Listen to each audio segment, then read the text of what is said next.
Hola familia, ¿cómo estáis? Boda de Alfonso XIII y el atentado que sufrió ese mismo día de su boda. Un audio muy interesante. Bueno, hoy entradilla larga. Os quiero contar un par de cositas. Os contaba en el último audio que iba a tener un parón. Iba a tener un parón por motivos de salud y tal. Y yo creo que os conté eso, no me acuerdo. Bueno, el caso que os resumo el tema, porque tiene que ver con vosotros, tiene que ver con el podcast, tiene que ver con este trabajo. Pues me hicieron allá por el mes de abril una ecografía, casual realmente, ni siquiera era rutinaria. Y en esa ecografía pues me encuentran una mancha.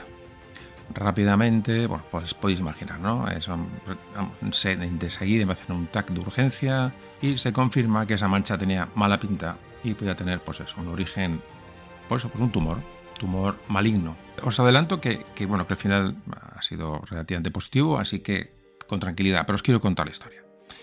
Esto era un viernes y con las pruebas de ese TAC en la mano, en la que ya se veía, porque tú lo lees tal, pero sin un informe médico profundo, es decir, solamente con las imágenes, me voy para casa con una información totalmente, incompleta, imagina, preocupante, ¿no? Entonces yo acudo a la mejor médico del mundo, a la mejor neumóloga del mundo, de Europa y del mundo, de Europa seguro, quizás del mundo también, que es mi sobrina Bárbara. Y a mi sobrina Bárbara le digo, oye Bárbara, mira lo que tengo, estas imágenes me han dicho esto, pues claro, hay preocupación.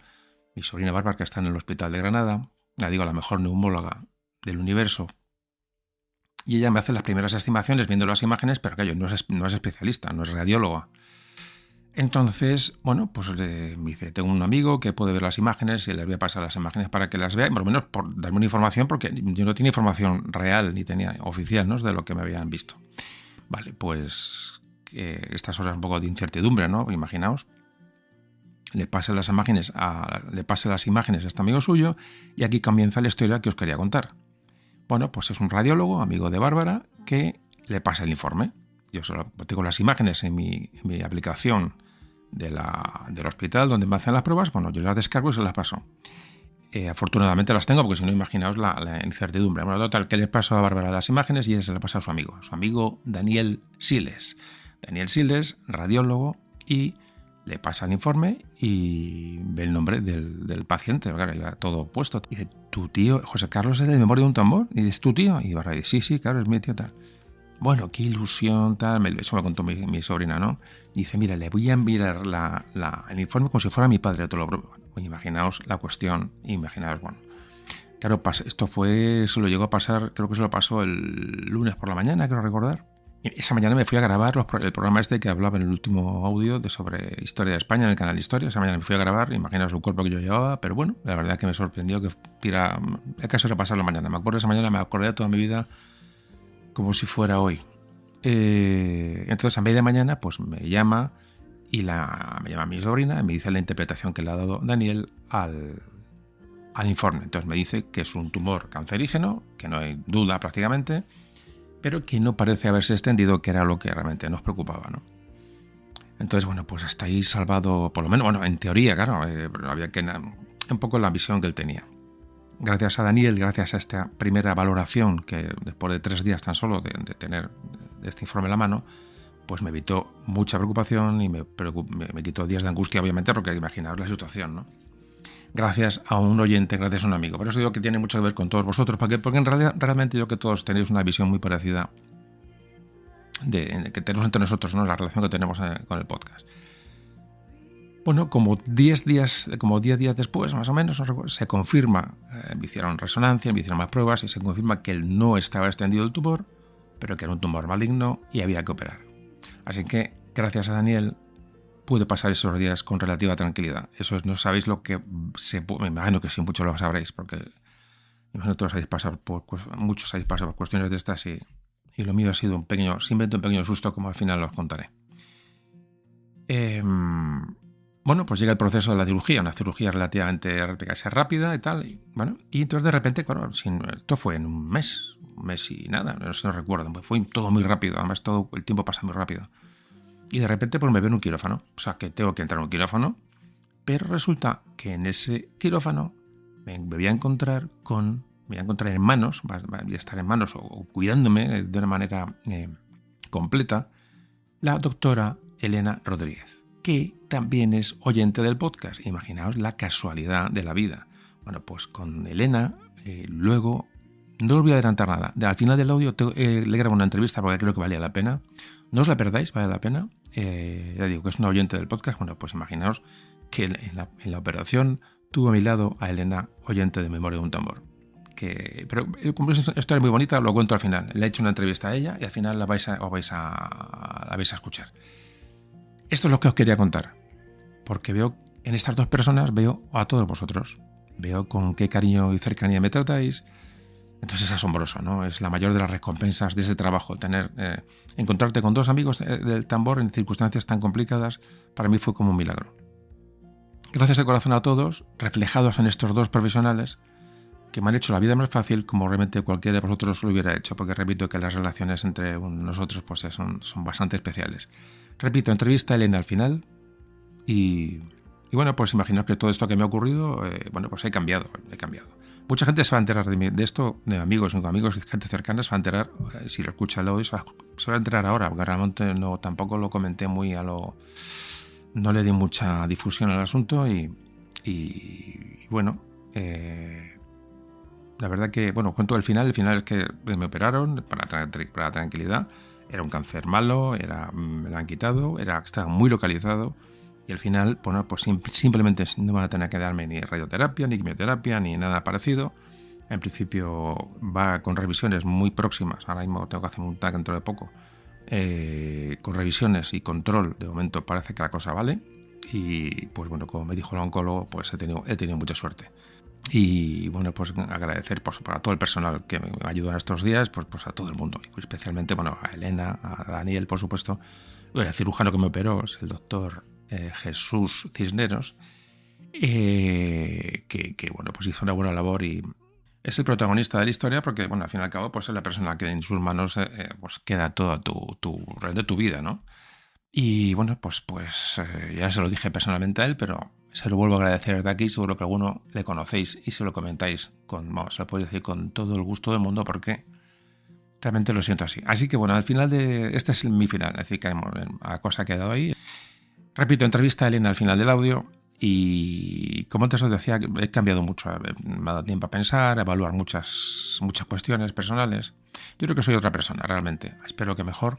Pero he cambiado y creo que, bueno, que estas cosas tienen que ayudar a ser otra persona, ya digo, más vital, quizás, ¿no? Porque realmente hay que, como sé que muchos habéis pasado por cosas de estas y familiares vuestros y tenéis experiencias muy malas, tampoco quiero simplemente, pues eso, compartir con vosotros estos malos momentos que he pasado y ahora que se han convertido en buenos, pero pueden haber sido muy malos. Bueno, sin problema compartir esto con vosotros. Esto ya digo que más me apetecía hacerlo. Segundo tema de la entradilla. Importante, sabéis que en el último audio hablamos con Antonio Ruiz, que era el director general del canal Historia, o sea, de la cadena MC, del canal Historia, en el que estábamos haciendo una serie de efemérides todos los días en el canal Historia. Muy contento, tiene una buena audiencia, según me están contando. Lo más importante de esto, se iba a dar gratis a los docentes, es decir, la idea de la cadena era dárselo gratis a todos los docentes para que lo pusieran en los colegios o en los institutos, donde fuera, de manera gratuita. Entonces, repito, me comentan que ya hay casi 400 docentes inscritos en la plataforma, fijaos, en nada, prácticamente con muy poquita difusión. ¿Os imagináis mi ilusión y la de Antonio, Ruiz, digo, para bueno, cuando hemos hecho todo esto y ver los resultados que está teniendo? Entonces quiero hacer una llamada a que lo contéis. Que se lo contéis a amigos, a hijos, a padres, a hermanos, sobrinos que tengan relación con el ámbito docente, es decir, que sean profesores o directores de colegios, es decir, o institutos, me da igual. De manera que le deis a esto conocimiento. Seguro aún no conocéis a un profesor, a un maestro, a un director, para que sepan que esto existe. Es decir, que entrando en la página web ahora os diré cómo se hace, podéis, ese personal docente puede entrar en la página y directamente a esa página ponerse a los chavales con qué sistema, ¿no? Con un iPad o con un ordenador o con un proyector, me da igual. Hay que entrar en internet, entrar en la página y tienen acceso y eso se puede proyectar para que los alumnos lo vean. ¿Cómo se pueden inscribir? ¿Cómo un profesor puede inscribirse aquí? Pues tiene que entrar tiene que poner un día en la historia de España.es, un día en la historia de España.es y ahí va a entrar en una página web del canal Historia. Entonces, hay un botón que pone acceso a área privada para docentes y te dice un mensaje, dice, ¿eres docente y quieres acceder gratis a los programas en exclusiva para tus clases? Y después regístrate para obtener tu password. Te registras, rellenas el formulario y te llegará a tu correo una clave para poder entrar en los contenidos. Si tienes cualquier duda de cómo hacerlo, puedes escribir lo pone ahí en la página, a info@undiaenlahistoriadeespaña.es. O me lo podéis preguntar a mí, si tenéis alguna duda, me preguntéis a mí, en info@memoriasdeuntumor.com. Sin ningún problema, pero por favor, darle a esto salida, darle a esto conocimiento, ya digo, sobre todo a partir de septiembre, que empieza el curso, ahí va a ser lo potente. Porque el público potencial que tiene esto es grande entre los chavales, ¿no? Es un proyecto precioso para que la gente más joven conozca su historia, pues para que los docentes puedan hacer uso de ellos. Yo seguiré insistiendo en esto a cada programa, o sea que así lo digo, durante mucho tiempo, porque es un trabajo muy, muy duro, os lo digo, el grabar todos los días una efeméride, está llevando muchísimo trabajo, pero joder, me ilusiona que esto pueda servir para algo y mejorar. Y aquí queda el mensaje. Yo digo que os hablaré de esto pues, en lo sucesivo. Otro tema que os quería contar. Al hilo del canal Historia, bueno, resulta que se va a estrenar mañana, hoy es 2, pues pasado mañana, 4 de julio de 2026, con motivo del 250 aniversario de la independencia de los Estados Unidos de Norteamérica, la cadena NBC y el canal Historia en concreto han hecho un documental del que he tenido el gusto, el honor y la maravillosa experiencia de colaborar y en algún aspecto casi dirigir todo el contenido histórico de este capítulo. Un capítulo que se ha hecho, en el canal Historia de AMC con motivo de este 4 de julio, y lo que intenta reflejar se llama 4 de julio, una historia española, es decir, la ayuda española. Esto ya lo hablamos en un podcast que se llamaba Estados Unidos, una deuda con España, algo así, creo que era Estados Unidos, una deuda con España, que era un capítulo que hablamos de todo esto, que hicimos ya hace tiempo. Es un documental de 40-50 minutos, en el que he tenido el gusto de participar y el honor de participar y de ayudar. Y entonces agradecer al canal Historia y a la cadena MC pues esa preocupación que tienen por rescatar nuestra historia.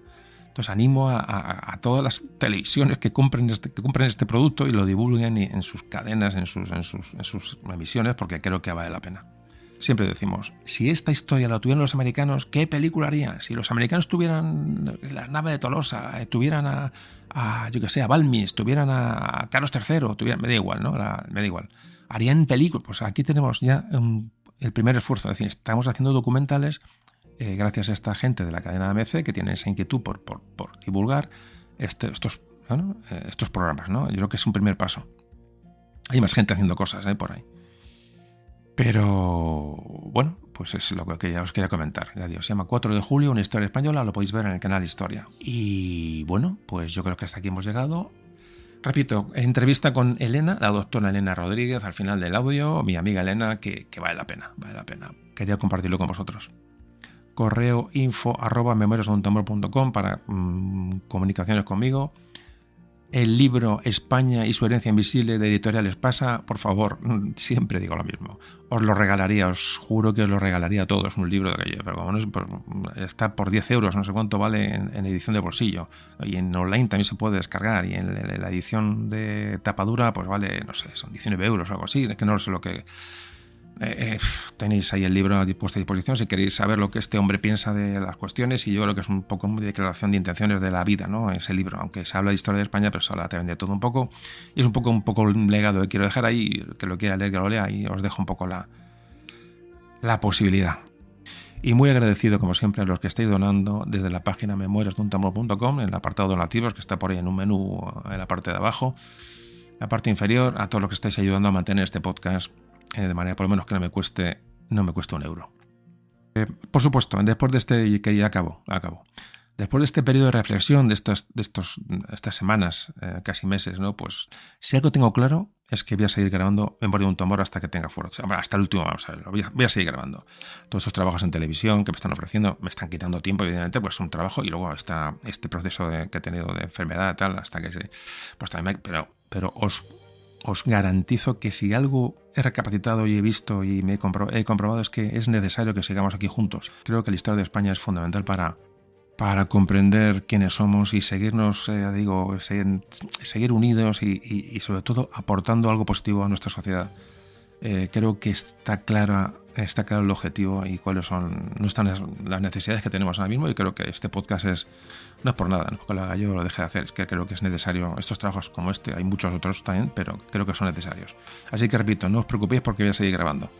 Si algo he sacado en claro después de mucho dar vueltas a la cabeza en muchas cosas, creo que ese trabajo que me ha llegado en mi momento de mi vida X está sirviendo para mucho, y aquí seguiremos, ya digo, aportando positividad. Familia, muchas gracias por escucharme, muchas gracias por estar ahí, muchas gracias por aguantar a José Carlos.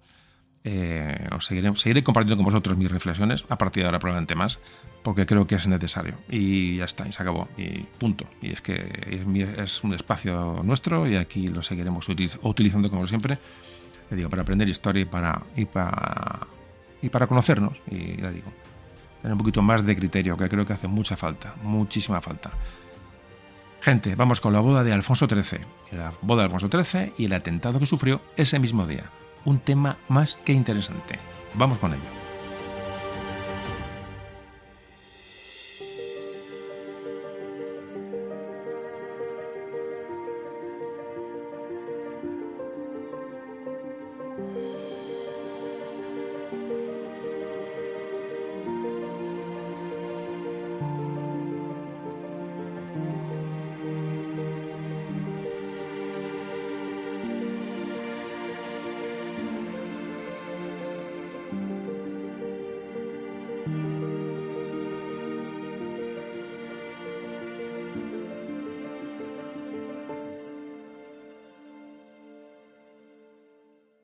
Memorias de un tambor.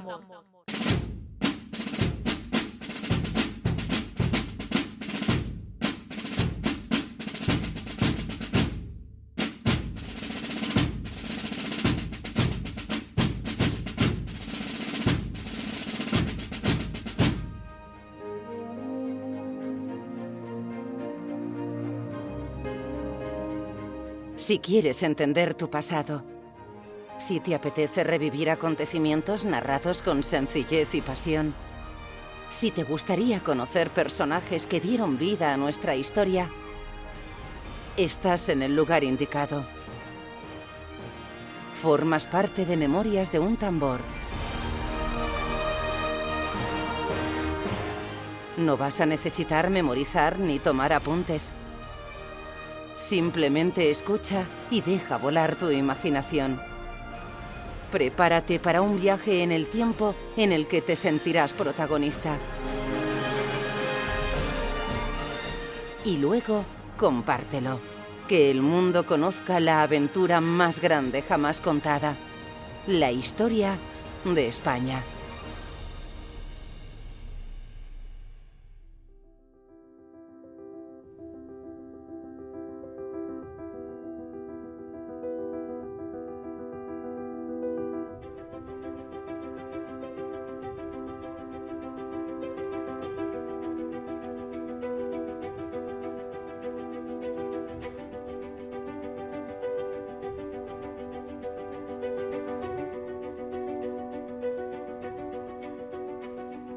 Bueno, pues vamos con el audio 97, la boda de Alfonso XIII y el atentado que sufrió. Y como siempre, la introducción histórica que nos lleva al año 1906, que es el año de la boda y atentado contra Alfonso XIII.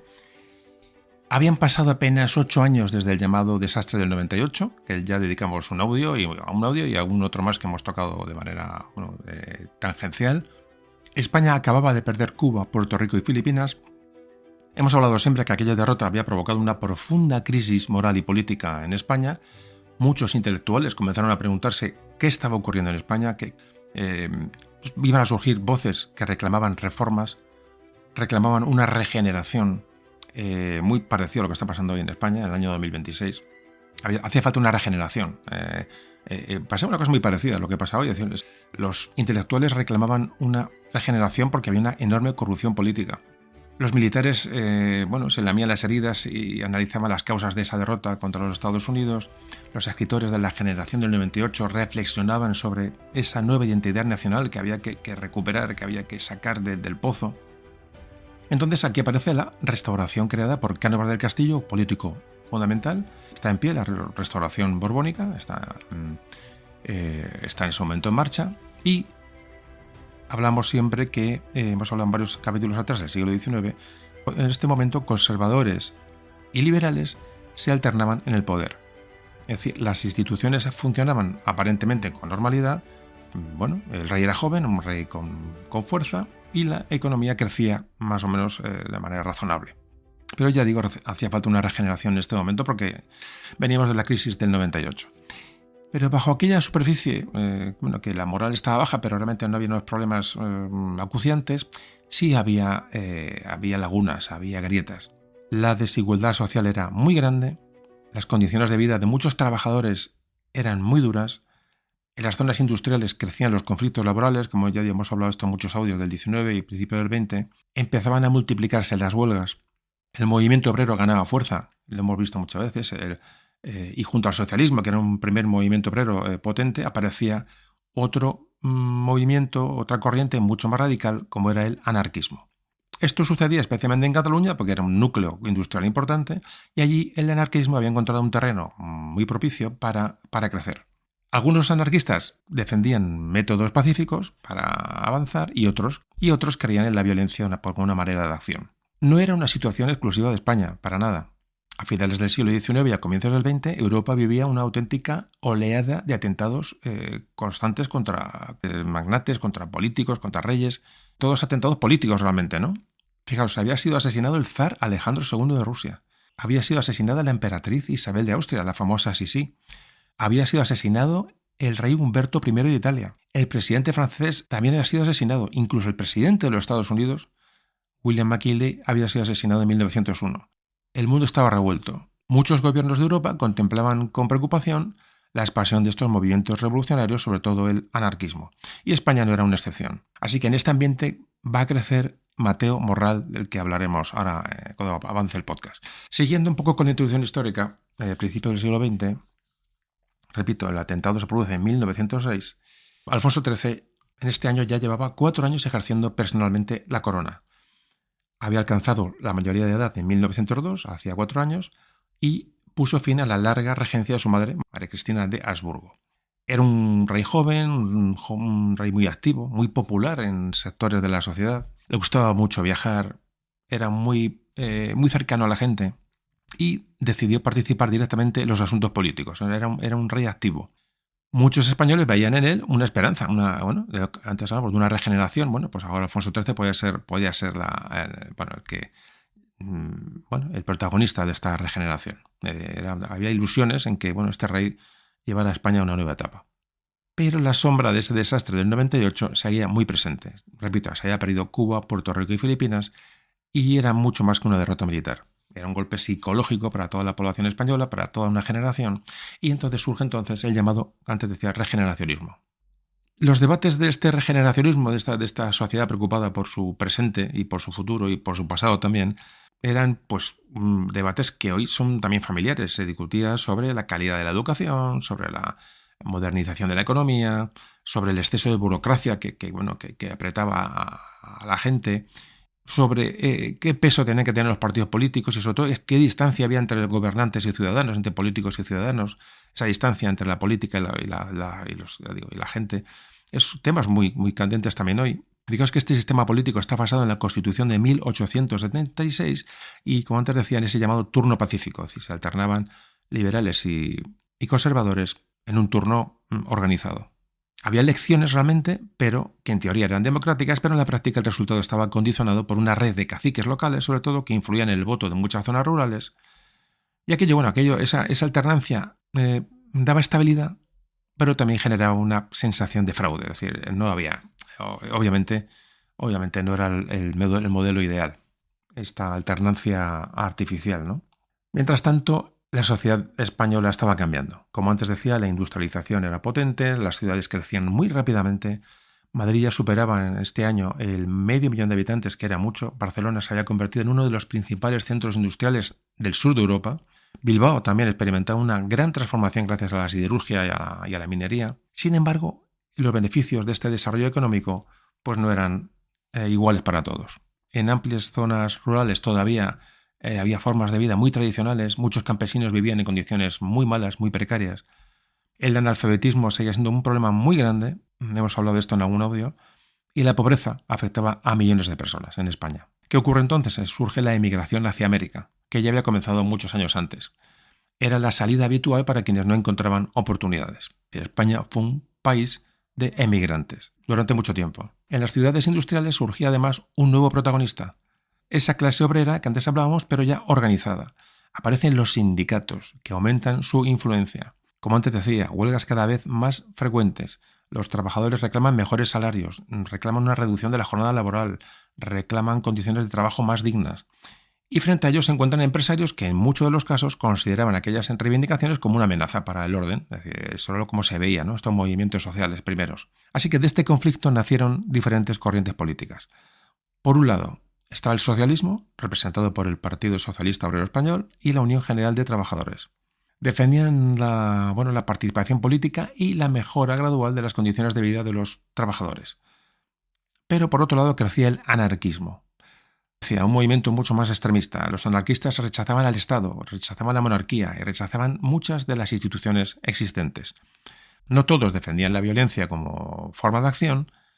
De hecho, muchos apostaban por la educación, por la cultura, por la organización obrera. Sin embargo, una minoría o no tan minoría consideraba legítimo utilizar atentados para atacar al poder. Durante décadas anteriores en España ya se habían producido diversos atentados en España. El más importante había sido el asesinato de Antonio Cánovas del Castillo en 1897, cometido precisamente por un anarquista italiano. Cánovas del Castillo, que antes comentábamos al principio, era el creador del sistema de la Restauración. Había demostrado que este atentado que nadie estaba a salvo del crimen. Al mismo tiempo, las tensiones territoriales comenzaban a hacerse visibles en España. En Cataluña crecía el catalanismo político. En el País Vasco se desarrollaba también el nacionalismo muy impulsado por el personaje de Sabino Arana. Aunque todavía eran movimientos relativamente minoritarios, empezaban a cuestionar algunos aspectos del modelo centralista del Estado español. Todos estos son problemas que se van creciendo de manera paralela. A todo esto se suma la famosa, ya hemos hablado muchas veces en el podcast, la famosa cuestión del problema africano, el problema de Marruecos. Muchos dirigentes políticos y militares consideraban que España debía reforzar su presencia en el norte de África, simplemente por recuperar ese prestigio internacional perdido tras la caída de lo que quedaba de imperio en manos de los Estados Unidos, pero sin embargo aquella política de conquista territorial acabaría generando nuevos conflictos y nuevas divisiones internas, como hemos visto en los audios que hablaban sobre esto de la guerra africana, sobre todo el desastre anual, que vendría unos años después. Y en medio de este escenario aparece Alfonso XIII, este rey joven que representa para muchos una esperanza de recuperar lo perdido en el 98, y se va a casar con Victoria Eugenia de Battenberg, que va a dar un halo como de estabilidad, ¿no?, de prestigio internacional a España y de continuidad para la monarquía, porque era nieta de la reina Victoria de Inglaterra. La boda era potente. La presencia de una princesa vinculada a la familia real británica parecía que iba a reforzar la posición de España en Europa. Todos los periódicos hablaban de este acontecimiento, un acontecimiento histórico, y Madrid se preparaba para una celebración sin precedentes. Pero mientras las élites, el pueblo en general, festejaban la boda o los preparativos, una parte de la población contemplaba esa monarquía con indiferencia e incluso con hostilidad. Repito, los conflictos sociales aumentaban y muchos individuos estaban convencidos de que la violencia podía cambiar el curso de la historia. Sobre todo, estos anarquistas o esta corriente anarquista de la que hemos hablado ya. Uno de ellos, repito, observaba atentamente los preparativos de la boda real, se llamaba Mateo Morral y estaba a punto de convertirse en el protagonista de uno de los atentados más dramáticos de la España contemporánea.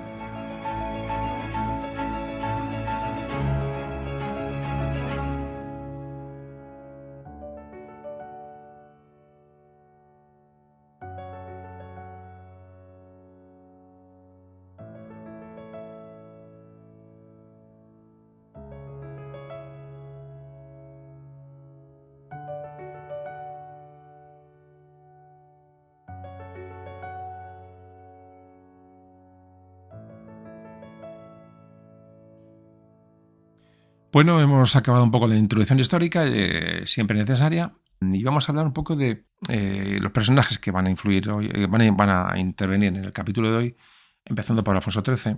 Hay que decir que cuando esos españoles que salieron a la calle, esos madrileños sobre todo, que salieron a la calle a celebrar la boda de Alfonso XIII en mayo de 1906, cuando se producen estos hechos, veían al monarca un monarca muy diferente a los que habían ocupado el trono durante el siglo XIX.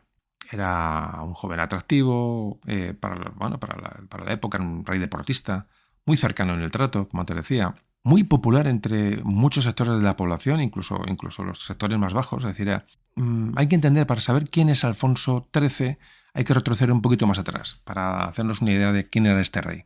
Su padre, Alfonso XII, había fallecido en noviembre de 1885, con tan solo 27 años, muy joven, y su muerte dejó a España en una situación muy delicada. Alfonso XII, el padre de Alfonso XIII, había logrado estabilizar el país tras décadas, que hemos visto en los siglos XIX durante muchos audios, décadas de guerras civiles, pronunciamientos, conflictos políticos, mucho golpe de Estado, mucha intervención militar.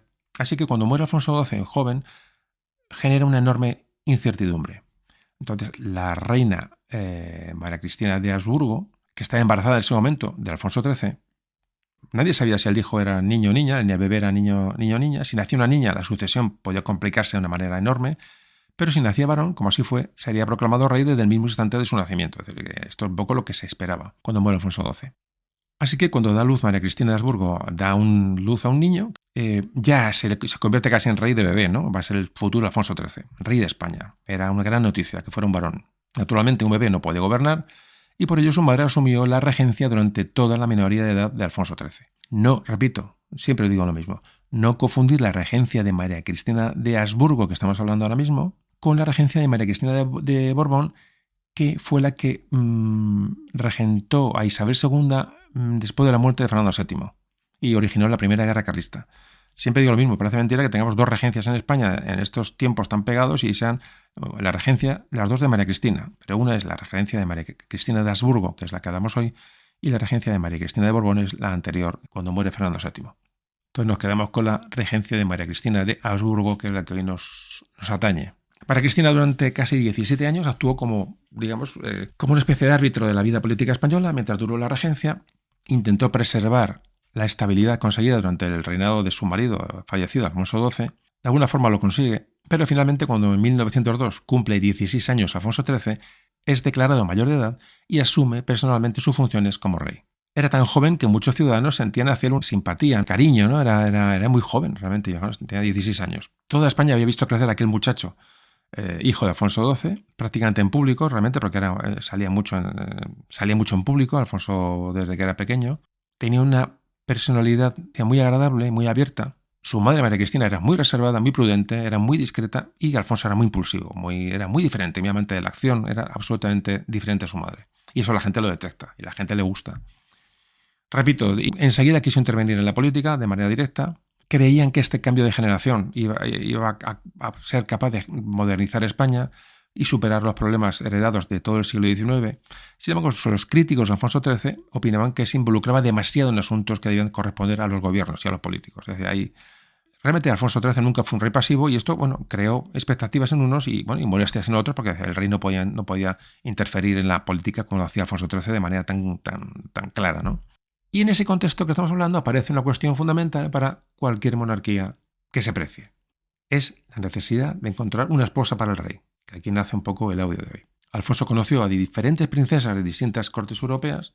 Había, pues como hoy, ¿no? Diferentes especulaciones pues en los medios, ¿no? En la prensa, en los corrillos de las ciudades, sobre quién sería la futura reina de España. Y finalmente fue elegida Victoria Eugenia de Battenberg. Una joven nacida en Escocia, nieta, como antes decía, de la reina Victoria, la reina Victoria del Reino Unido. Estamos hablando del personaje más famoso, no de la época, probablemente de la historia de la humanidad, uno de los personajes más importantes, porque la famosa época victoriana viene de aquí. Esta es un personaje muy potente, Victoria, y pues se va a casar Alfonso XIII con su nieta. Ojo, ¿eh? El encuentro entre ambos produjo una gran impresión entre la gente que lo vio. Alfonso quedó muy cautivado por la princesa casi desde el primer momento, cosa que parece que hubo un amor real entre los dos. Así que en 1906 Madrid se prepara para esta boda real que a todo el mundo ilusiona, o a casi todo el mundo. Delegaciones europeas llegan a la capital, príncipes, príncipes, diplomáticos, militares, representantes de casas reales. Los hoteles estaban absolutamente llenos, los periódicos dedicaban páginas completas al acontecimiento de la boda de Alfonso XIII con su esposa, y el 31 de mayo de 1906 En Madrid, en la iglesia de San Jerónimo el Real, Alfonso XIII y Victoria Eugenia se convertían en marido y mujer. Recomiendo a todo el mundo, cada vez que vengáis, si venís a Madrid, visitar todos estos lugares, porque la historia es tremenda. Pasar ahí un rato a solas con la historia es maravilloso. Siempre digo lo mismo. Estos audios nos ayudan a pues a disfrutar de la vida, disfrutar de un viaje, disfrutar de turismo, disfrutar de muchas cosas, ¿no? Pero bueno, mientras se estaban ultimando estos preparativos para la boda, pues repito, había un hombre que estaba escondido, estaba observando cuidadosamente el recorrido que parecía que iba a seguir la comitiva real desde la iglesia de San Jerónimo el Real hasta el Palacio Real, y había alquilado una habitación en la calle Mayor de Madrid, que era un lugar en teoría de paso obligado de la comitiva. Estaba estudiando horarios, estaba calculando distancias y preparaba una bomba. Repito, su nombre era Mateo Morral y estaba a punto de transformar este cuento de hadas, ¿no?, que es una boda de reyes, en una tragedia.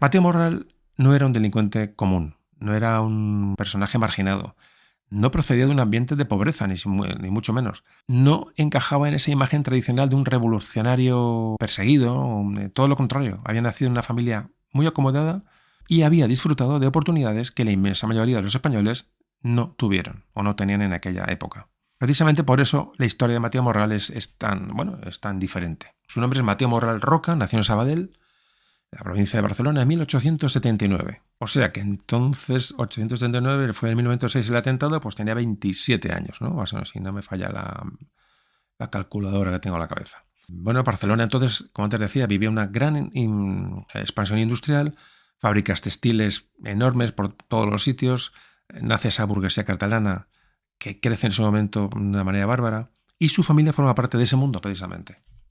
Su padre era un empresario textil muy próspero y respetado. Ojo el perfil de Mateo Morral. Entonces, gracias a esa posición económica, Mateo Morral recibió una educación muy superior a la habitual entre los jóvenes de la época.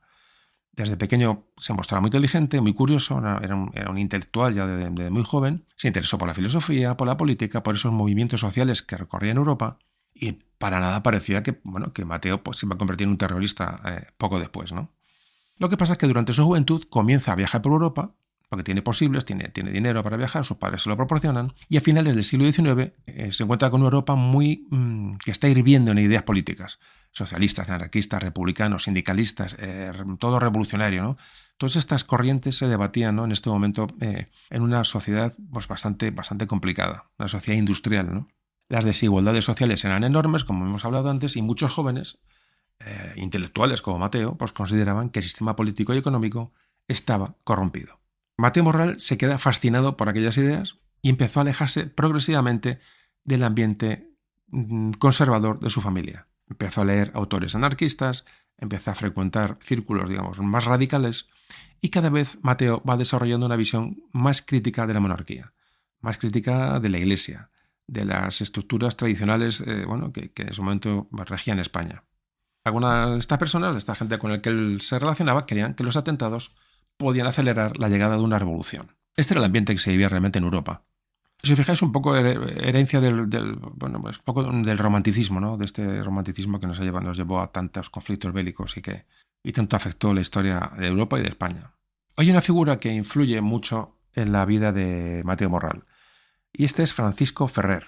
Francisco Ferrer, que había fundado la Escuela Moderna, que era un proyecto educativo que pretendía ofrecer una enseñanza laica, muy científica y alejada de la influencia religiosa. Movimiento educativo muy potente. Entonces, pues su fundador, Francisco Ferrer, tiene mucho contacto con Mateo Morral. La idea de Francisco Ferrer era crear ciudadanos libres y muy críticos. Así que Mateo Morral comienza a colaborar con este personaje, con Ferrer. Lo que pasa es que se empieza a aislar. Mateo Borrell se empieza a aislar, es decir, no es una persona normal, obviamente, alguien que va a cometer un atentado, no. Y como veremos ahora mismo, por muchas ideas que tuviera, pueden ser comprensibles o no comprensibles, pero obviamente Mateo Borrell es una persona extraña.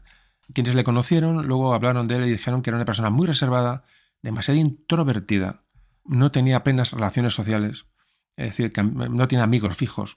Tampoco era un líder carismático, era una persona que siempre estaba de tapado, siempre estaba en segunda fila. Tampoco era un gran orador, no era un organizador de movimientos, es decir, esta radicalización de Mateo Borrell fue creciendo de forma muy silenciosa y siempre, de una manera dentro de su burbuja, ¿no? De su burbuja personal. También hablan los que le conocen o los que le conocieron que era un individuo muy obsesivo. Estaba siempre obsesionado con que la sociedad estaba oprimida, que todas las instituciones eran opresoras, que debían ser destruidas. Es decir, imaginaos un poco el personaje. Otros amigos que le conocen, otras personas que le conocieron, hablaban de que era una persona frustrada vitalmente. Es decir, nunca encontraba la satisfacción, a pesar de tener posibilidades económicas, de tener una educación, una alta educación. No era feliz con su vida. Es un poco cómo le definen las personas que le conocieron. Lo cierto es que poco a poco comenzó a acercarse a los sectores más radicales del anarquismo. Comenzó a convencerse él mismo de una manera ya de autoconvicción de que la acción violenta era la forma de cambiar el rumbo de la historia. Y entonces, ¿cómo cambiar el rumbo de la historia? Pues dentro de los símbolos del poder español, la figura más visible era el rey. Y en ese momento era Alfonso XIII. Y digamos que representaba todo lo que él rechazaba. Así que cuando se anuncia la boda, que se va a producir en mayo de 1906, Mateo ve una oportunidad única de llevar a cabo sus ideas, ¿no? Y de fraguar todo lo que él ha estado rumiando durante este tiempo, llevarlo a la acción. La boda del rey Alfonso III era el escenario ideal para un atentado que iba a captar la atención de todo el mundo realmente, ¿no? Así que cuando él se decide, ya empieza a preparar su plan, y lo más llamativo es que, ya lo veremos ahora, que cuando empieza a planificar el atentado parece que no espera escapar, es decir, no prepara una ruta de escape. Muchos historiadores que han estudiado esto coinciden en que Mateo Borrell asumía que desde el principio que aquella operación era prácticamente suicida, es decir, que iba a acabar con su muerte. O sea, lo importante para él no era sobrevivir, ni mucho menos. Lo importante era convertirse en un protagonista. Por eso digo que hay aquí un problema mental, obviamente, de este personaje. Él quería que su atentado tuviera unas repercusiones revolucionarias que fueran conocidas en todo el mundo. Bueno, pues aquí hemos hablado un poco de los personajes, otra vez, de Alfonso XIII, de Mateo Borrell. Conocemos las condiciones personales de ambos, y ya vamos a hablar de la preparación del atentado y del atentado en sí.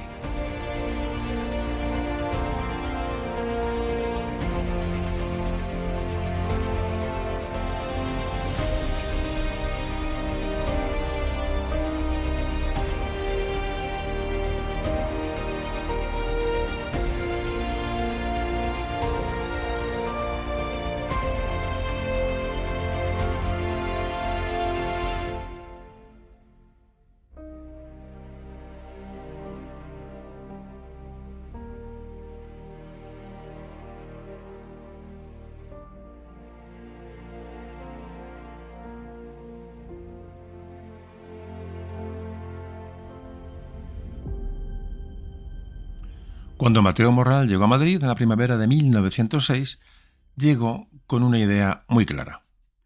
Lo primero que hizo fue, como antes comentábamos, estudiar cuidadosamente el recorrido que seguirían los reyes después de la ceremonia de la boda. Esa boda que tendría lugar en la iglesia de San Jerónimo el Real, muy cerca del Paseo del Prado, y desde allí la comitiva iba a atravesar varias calles del centro hasta llegar al Palacio Real. Durante varios días recorrió esas calles por las que debía pasar la carroza, y finalmente eligió la calle Mayor para apostarse en espera del paso de la carroza. No era una elección casual, se trataba de una de las calles principales de Madrid, muy transitada y con edificios altos que ofrecían excelentes puntos de observación. Una vez que escoge el lugar, alquila una habitación en una pensión situada en el número 88 de la calle Mayor, hoy es el número 84. El balcón se encontraba a una altura lo suficientemente alta como para facilitar el lanzamiento de un artefacto. Sin embargo, quedaba un problema. ¿Cómo lanzar una bomba hasta el objetivo sin despertar sospechas? Bueno, pues ocultó el explosivo dentro de un gran ramo de flores. La idea resultaba bueno, muy buena porque era una boda real, y aquel día las calles estaban llenas de flores, adornos, pues os podéis imaginar. Así que un ramo en una ventana pues no iba a llamar la atención de nadie. Así que finalmente llega la mañana del 31 de mayo de 1906. Madrid despierta entre, bueno, pues imagina de campanas, música, banderas, bandas de música. Bueno, desde primera hora de la mañana las calles empiezan a llenarse de gente. Los ciudadanos buscan el mejor lugar desde el que poder ver el paso de la comitiva, y Mateo Morral ocupa su posición pues en la ventana de la pensión en la que ha alquilado la habitación. España estaba años esperando este momento. Alfonso XIII tenía en ese momento 20 años y se esperaba esa continuidad de la dinastía borbónica que exigía pues, un matrimonio que garantizara la sucesión. Además, la boda representaba una oportunidad para demostrar al mundo una imagen de estabilidad, de prestigio internacional, después de esos años tan difíciles después del desastre del 98. Madrid era centro de atención de la prensa internacional. Digo que estaba todo absolutamente, los hoteles llenos, los palacios, las residencias, incluso particulares, acogían a los aristócratas diplomáticos y que venían desde fuera. Y en Madrid había una mezcla de orgullo y también expectación. Poco antes de comenzar la ceremonia, pues os podéis imaginar, pues todo el público se acercó hasta la iglesia de San Jerónimo el Real. Toda la multitud aplaudía el paso de Carlos Carruajes, aplaudía a las autoridades, bandas militares interpretando marchas ceremoniales. El público intentaba distinguir entre lo que veía pues a príncipes, embajadores, en fin. Y esa mañana Victoria Eugenia pues llevaba un vestido blanco muy elegante, así que pues entró en el templo acompañada de una enorme expectación, y la ceremonia pues se desarrolló con toda solemnidad y con toda normalidad propia de una boda real a la altura. Así que finalmente Alfonso XIII y Victoria Eugenia se convierten en marido y mujer. Empiezan a sonar las campanas, todos parece desarrollarse exactamente como estaba previsto, y una vez concluida la ceremonia, los recién casados abandonan la iglesia para iniciar el recorrido hacia el Palacio Real. Era el momento más esperado, por todas las gentes que inundaban las calles de Madrid, pues ver al nuevo matrimonio, a los reyes, pues juntos en su carroza. Había miles y miles de personas. La carroza iba descubierta, querían que se les viera perfectamente, el público les identificara, y Alfonso XIII saludaba continuamente a la gente. Victoria Eugenia respondía pues con sonrisas y gestos de agradecimiento. Vítores a lo largo del trayecto, podéis imaginar, calles abarrotadas, bandas de música, uniformes de gala, los balcones llenos de familias completas, de niños. Los niños se subían a donde podían para ver mejor a los reyes, os podéis imaginar. Las flores caían al paso de la carroza y pues tranquilidad y alegría. La seguridad existía, obviamente, pero resultaba imposible controlar completamente a una multitud tan numerosa. Eso es obvio. En aquella época hay que pensar que no existían los dispositivos de protección que hoy existen, los dispositivos modernos. El contacto entre los monarcas y los ciudadanos era mucho más cercano que como puede ser hoy. Así que a medida que avanzaba el recorrido, la comitiva se acercó a la calle Mayor, y allí la concentración de público efectivamente era enorme, tal y como había calculado Mateo Morral. Los balcones estaban ocupados por espectadores que estaban deseando ver el paso del cortejo desde esas posiciones altas, y por supuesto Mateo Morral estaba entre ellos. Desde la habitación que había alquilado días antes, él vio cómo se aproximaba la carroza, había esperado semanas para que llegara aquel instante, había estudiado horarios, había estudiado recorridos, distancias, etc. Y ahora por fin veía acercarse al objetivo por el que había viajado hasta Madrid. La carroza avanzó lentamente entre los aplausos, los recién casados sonreían, las campanas seguían sonando, y precisamente por eso nadie prestó atención a un hombre que se asomaba a un balcón, obviamente con un gran ramo de flores en las manos. Era algo más del ambiente del día. Así que unos segundos después, la historia de aquella boda cambiaría para siempre. Ese día destinado a simbolizar la felicidad de una nación completa, pues se iba a transformar en una escena de horror que conmocionaría a toda Europa.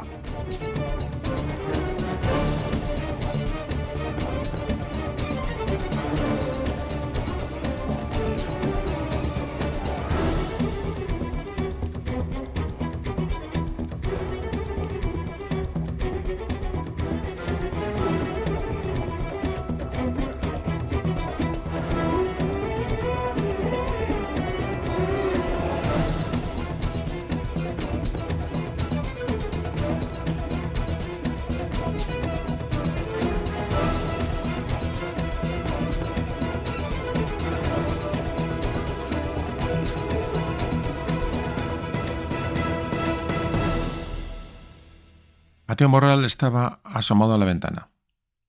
La distancia era cada vez menor. Había estudiado cuidadosamente aquel punto del recorrido. Sabía más o menos la velocidad del cortejo. Sabía que en ese punto de la calle la velocidad iba a disminuir debido a la gran cantidad de personas que podía haber en aquel momento. Gentes de Madrid y gentes llegadas de muchas partes de la provincia de Madrid y de fuera, pues estaban, le digo, aplaudiendo, esperando con ilusión el momento del paso de la carroza, sin sospechar que estaban a punto de convertirse en víctimas de una auténtica tragedia. Mateo Morral cogió el gran ramo de flores en el que ocultaba ese artefacto explosivo.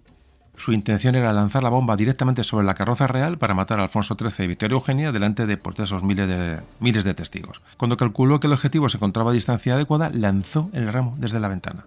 El artefacto inició su caída hacia la calle y fue entonces cuando ocurrió algo que no había previsto. En aquellos años, sobre la calle Mayor discurrían los cables eléctricos del tranvía y durante la trayectoria del lanzamiento el ramo chocó contra uno de esos cables. El impacto contra el cable alteró el recorrido, alteró el lanzamiento del ramo, que quedó desviado. Y en aquella fracción de segundo cambió la historia, porque si la bomba hubiera seguido la trayectoria prevista, probablemente habría impactado directamente sobre la carroza. Sin embargo, el choque sobre el cable desvió el ramo de flores hacia la gran concentración de público. La explosión fue inmediata. Un estruendo ensordecedor sacudió la calle Mayor. Durante unos instantes nadie comprendió qué había ocurrido, confusión, humo en la zona, gritos, los caballos empezaron a encabritarse, a ponerse nerviosos y por todos los lados fragmentos de metal, cristales, restos del artefacto salieron despedidos en todas direcciones. La escena se transformó en cuestión de segundos. Aquella escena de bodas se convirtió en un infierno. Donde había una gran multitud celebrando una boda, apareció un paisaje de auténtica destrucción. Personas tiradas por el suelo, heridos pidiendo ayuda, familiares intentando localizar a sus seres queridos, soldados intentando recuperar el control de la situación. Las víctimas se concentraron principalmente entre quienes estaban en las primeras filas de la calle. Muchos murieron en el acto, otros fueron gravemente heridos. Los cronistas que llegaron poco después describieron una visión espantosa que les dejó absolutamente impresionados. Las cifras exactas varían según las fuentes, pero generalmente se acepta que murieron más de 25 personas y que más de un centenar resultaron heridas. Ojo al número de víctimas. Entre esas víctimas había civiles de todas las edades, miembros de la fuerza de seguridad y ciudadanos en general que habían ido al evento a disfrutar de aquella mañana. Mientras tanto, la carroza real se encontraba a muy poca distancia del lugar de la explosión. Los efectos de la explosión alcanzaron la carroza, algunos fragmentos impactaron cerca de los reyes, cristales, polvo e incluso restos humanos cayeron sobre la carroza. El uniforme del rey y el vestido de la reina quedaron manchados por sangre de las víctimas, y podéis imaginar el espectáculo, verdaderamente terrorífico. De hecho, Victoria Eugenia quedó profundamente conmocionada. Dicen que hasta años después siguió muy afectada por todas aquellas imágenes vividas. Dicen que Alfonso XIII reaccionó con mucha rapidez. Lo primero que hizo fue comprobar que su esposa estaba sana, y cuando confirmó que estaba bien, intentó tranquilizarla, mientras las fuerzas de seguridad trataban de evacuar la zona y sacarles de allí. Fue un milagro. De hecho, la continuidad de la monarquía española fue decidida por un simple cable de tranvía. En los minutos posteriores, os podéis imaginar, una enorme confusión. Algunos pensaron que había sido un accidente, otros creyeron que había estallado un artefacto almacenado en un edificio cercano, que fue fortuito, y poco a poco comenzó a entenderse que había sido un atentado. Los hospitales recibieron decenas de víctimas. Enseguida empezaron a circular los telegramas por toda Europa, como podéis imaginar, de esta noticia.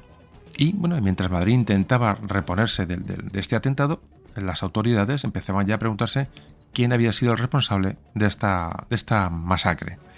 Mateo Morral sabía que la policía tardaría muy poco en identificar el origen del atentado, era obvio, y abandonó rápidamente la pensión y comenzó una desesperada huida por Madrid.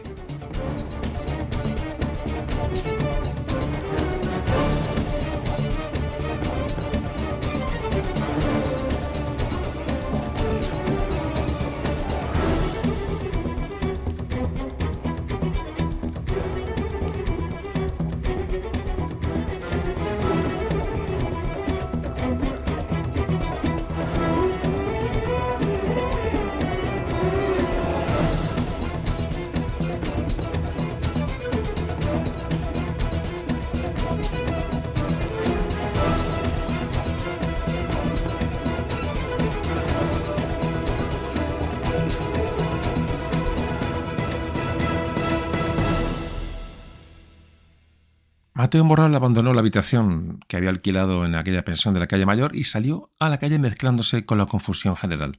Aquellos primeros momentos posteriores al atentado, bueno, pues jugaron a su favor de alguna forma. Madrid estaba lleno de gente, la policía intentaba asegurar la zona de la explosión y nadie sabía nada no había una descripción de un posible responsable. O sea, en principio la huida podía ser relativamente sencilla.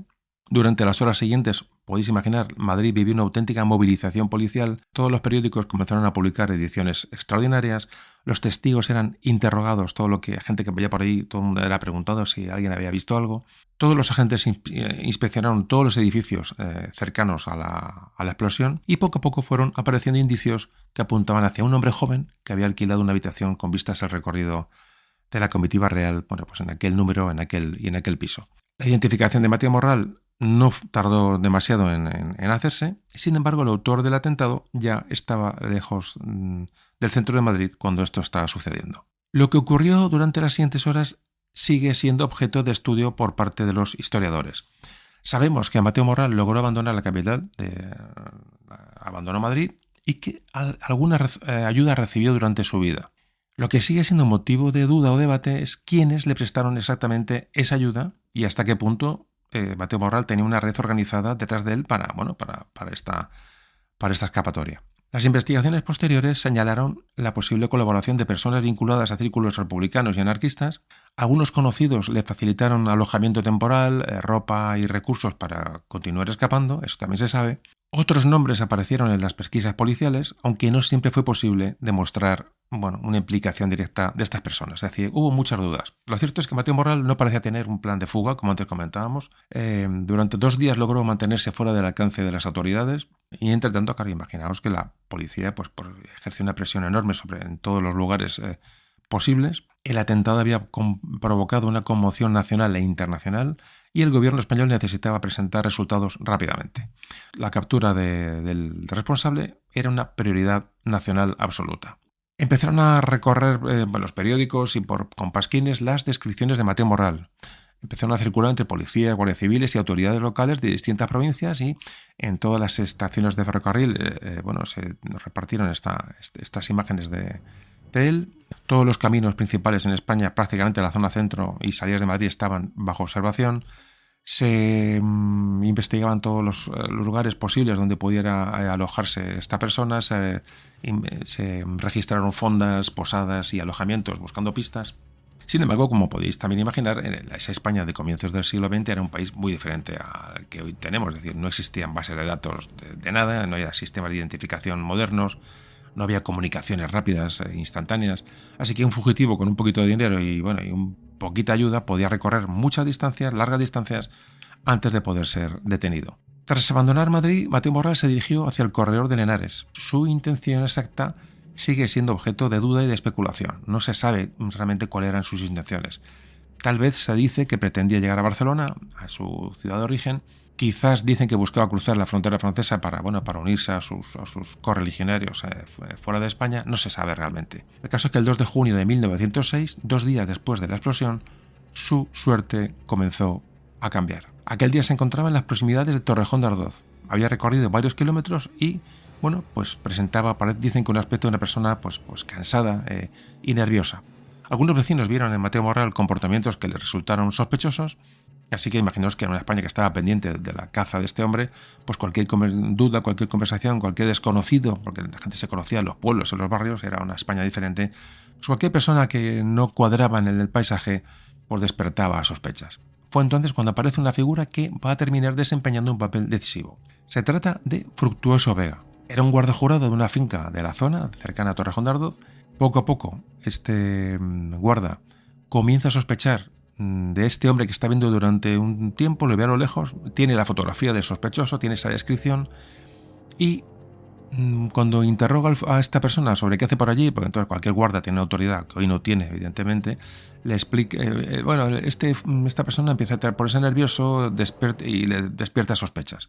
Así que este Fructuoso Vega, este guarda jurado, le dice que le acompañe, le medio detiene y en ese momento Mateo Morral sabe que su vida había terminado.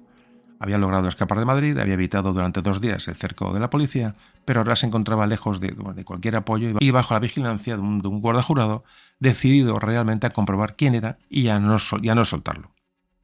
Lo que va a suceder ahora se convierte en uno de los episodios más controvertidos de toda esta historia del atentado de Alfonso XIII. Te digo que el guarda jurado lo conduce hasta la policía para proceder a su identificación, una decisión que parecía pura rutina.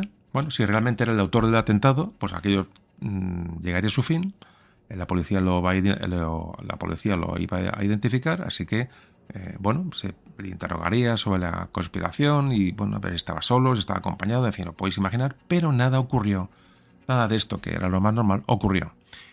Fijaos que en algún momento de aquel trayecto que le llevaba el guarda jurado a Mateo Morral para identificarlo ante las autoridades, se produjo un desenlace violento, no se sabe cómo. El caso es que cuando otras personas llegaron al lugar encontraron 2 cadáveres, el del guarda jurado, Fructuoso Vega, y el de Mateo Morral, los 2 muertos.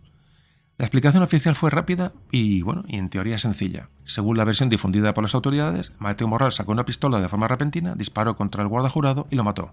Inmediatamente después, al verse sin posibilidad de escapar, utilizó su arma para suicidarse de un disparo. Y con esta explicación el caso parecía cerrado.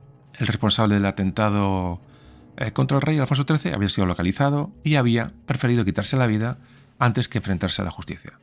Durante muchos años, esa explicación fue aceptada por la mayoría de la opinión pública y así quedó reflejada en los relatos históricos. Sin embargo, desde el primer momento aparecieron muchas dudas. Algunas personas que examinaron el escenario consideraron que determinados detalles no encajaban con esa versión oficial. Las posiciones de los cuerpos, las características de las heridas y algunas contradicciones en los testimonios de los testigos alimentaron sospechas que nunca llegaron a desaparecer del todo. Con el paso de los años surgieron diversas hipótesis alternativas. Una de ellas sostenía que Mateo Morral había sido abatido por terceras personas después de matar a Vega, a Fructuoso Vega. Según esta teoría, el supuesto suicidio habría servido para simplificar el caso y evitar preguntas incómodas sobre los verdaderos acontecimientos. No se sabe realmente qué pasó. Los autores plantearon la posibilidad de que determinadas autoridades prefirieran eliminar a Morral antes que permitirle declarar ante un tribunal. Así que mataron al terrorista y mataron al guarda jurado que le llevaba. Es decir, había que eliminar todo tipo de información y todo tipo de testigos. Es decir, es una teoría, ¿no? Que esta gente, si hablaba y era detenida, pues podían contar cosas que no interesaban. Una serie de hipótesis que nunca han podido demostrarse de forma concluyente. Lo que sí se sabe es que la muerte de Mateo Morral eliminó la principal fuente de información sobre el atentado. Obviamente, pues con él desaparecía la única persona capaz de explicar qué había sucedido, si alguien le había ayudado y cuáles eran sus objetivos reales. Así que la investigación continuó sin él, sin su testimonio.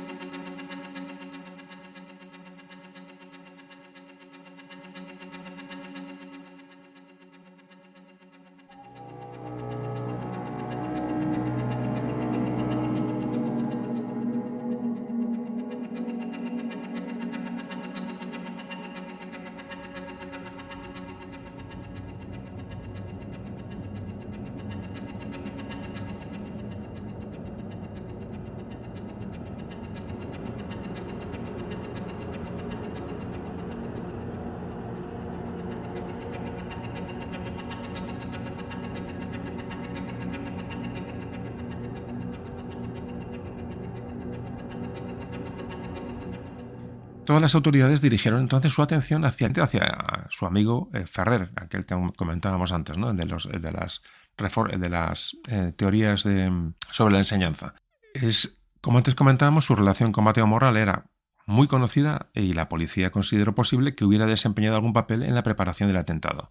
De hecho, se detiene a Francisco Ferrer, y esta detención crea una polémica porque en teoría no se le podía acusar de nada porque no había pruebas de nada. Sus partidarios defendían que era inocente y que estaba siendo utilizado como un chivo expiatorio. Los detractores de Ferrer sostienen que tuvo una gran influencia ideológica sobre Mateo Morral y que pudo ser el autor intelectual del atentado. Finalmente no pudo demostrarse nada, no pudo demostrarse su participación directa en el atentado y terminó siendo absuelto en aquella causa. La figura de Ferrer volvería a situarse en el centro de la actualidad pocos años después, durante los acontecimientos de la Semana Trágica de Barcelona, de la que hemos hablado también alguna vez, en 1909, y acabarán con su ejecución. Se vio involucrado años después en la Semana Trágica, digo que fue ejecutado. Mientras tanto, el cadáver de Mateo Morral se convirtió en un objeto de interés, tanto político como periodístico. Más de un siglo después, la mayoría de los historiadores coinciden en algunos aspectos fundamentales. Se coinciden en que Mateo Morral fue el autor material del atentado, preparó la operación él solo, actuó movido por convicciones radicales y el objetivo era matar a Alfonso XIII y a Victoria Eugenia. Es decir, no era provocar un atentado de terror entre el público, no. Todo el mundo coincide en que era un terrorista que quería finalizar el atentado y acabar con los reyes. También parece muy probable o casi claro que recibió algún tipo de ayuda durante su vida. Sin embargo, sigue habiendo dudas sobre sus últimas horas de vida. Esa versión oficial del suicidio sigue siendo la más aceptada, pero no todos los investigadores consideran que el caso está completamente cerrado. Es decir, se admite que asesinó al guardia jurado y él luego se suicidó. Vamos a quedarnos con eso como teoría oficial, pero de luego hay falta de pruebas definitivas, hay muchas contradicciones documentales y el debate sigue vivo hasta nuestros días, como podéis ver. Las consecuencias políticas de este atentado, cuando los ecos del suceso comenzaron a apagarse, aunque Mateo Morral no había logrado asesinar a Alfonso XIII ni a Victoria Eugenia, el hecho produjo un impacto político que se prolongaría durante años. De hecho, España despertó al día siguiente profundamente conmocionada, como podéis imaginar. Los periódicos empezaron a publicar imágenes de la tragedia. Hay muchas fotografías que podéis ver en internet si queréis ver fotografías bastante crudas y participantes del momento de la explosión. Empezaron a aparecer en los periódicos relatos de testigos, listas de víctimas, os podéis imaginar. Estas crónicas describían escenas de dolor en el lugar, de los hospitales, como las morgues donde van llegando los cadáveres de los fallecidos, en las iglesias. Es decir, el país entero seguía con mucha atención las noticias que llegaban desde Madrid. La reacción inmediata de la gente fue de horror. Incluso muchos adversarios políticos de la monarquía condenaron el atentado, lo condenaron sin paliativos. La idea de asesinar a los reyes durante el día de su boda y en medio de una multitud indefensa provocó un rechazo muy amplio de la sociedad. El hecho, además de que la mayoría de los muertos fueran ciudadanos anónimos, aumentó más todavía la indignación de la gente y comenzaron a llegar muestras de solidaridad desde toda Europa. Llegaron, imagina, de todos los países, de todos los emperadores, de todos los presidentes y gobiernos, llegaron telegramas de apoyo. La prensa internacional siguió la noticia durante muchos días en todas las capitales fundamentales europeas, en Londres, en París, en Berlín, en Viena o en Roma. Se comentaba este atentado contra el monarca español como uno de los sucesos más graves ocurridos en la Europa de aquellos años. Y para el gobierno español la prioridad inmediata consistió en demostrar que mantenía el control de la situación, como todos los gobiernos, ¿no? Había que dar sensación de seguridad al país. Se reforzaron todas las vigilancias en las principales ciudades, en los centros de comunicación, centros de comunicación, en estaciones, en fin, lo podéis imaginar. Se intensificaron los seguimientos sobre los grupos anarquistas y se ampliaron mucho las investigaciones. Para la caza ya casi del fantasma, ¿no? En fin, había que encontrar gente a la que detener y demostrar que la situación estaba controlada. Había mucho temor a que existiera una organización mucho más amplia detrás de este atentado y, llevó a desplegar un importantes recursos policiales. En aquellos días la palabra anarquismo comenzó a aparecer constantemente en los periódicos. Muchos ciudadanos identificaron inmediatamente el atentado con todo el movimiento anarquista. Y, sin embargo, la realidad era más compleja. Los conservadores encontraron una justificación para reclamar medidas más severas contra estos grupos revolucionarios. En el Parlamento y en la prensa comenzaron a escucharse voces que exigían firmeza absoluta frente a quienes cuestionaban este orden establecido. Y mientras tanto, Alfonso XIII empezó a extraer sus propias conclusiones. El atentado reforzó una característica que marcaría buena parte de su reinado: la preocupación constante por la seguridad y el mantenimiento del orden público. Esto ya fue una obsesión de Alfonso XIII. El rey había comprobado personalmente que la muerte la tuvo muy cerca, y aquella experiencia dejó una huella muy profunda en su forma de entender la política de ahora en adelante. De hecho, con el paso de los años, Alfonso XIII desarrolló, ya digo, una creciente desconfianza hacia esos movimientos revolucionarios y una mayor simpatía hacia la autoridad. Muchos historiadores consideran que sus experiencias, en concreto esta experiencia del atentado de 1906, contribuyeron a moldear algunas de sus decisiones posteriores políticamente. Pero quizás la consecuencia más importante no fue inmediata. La verdadera importancia histórica del atentado reside en que puso de manifiesto las tensiones que recorrían la sociedad española. La restauración parecía estable, los gobiernos conservadores y liberales seguían alternándose en el poder, las instituciones continuaban funcionando, el rey conservaba su prestigio, pero bajo aquella apariencia comenzaban a acumularse problemas que acabarían explotando durante las décadas siguientes. Como antes comentábamos, conflictos laborales, huelgas, movimientos obreros, nacionalismos periféricos, esa gran desigualdad social que se iba acrecentando, y así una parte de la población empezaba a perder confianza en los mecanismos tradicionales de participación política. Vista con perspectiva, la explosión de la calle Mayor parece anunciar algunos de los conflictos que marcarían el primer tercio del siglo XX en España. No fue la causa directa de esos problemas que vendrían después, pero sí una advertencia de que el país estaba entrando en una etapa de confrontación política y social. Por eso este atentado de 1906 ocupa un lugar tan destacado en la historia de España. Bueno, pues vamos ya con las conclusiones.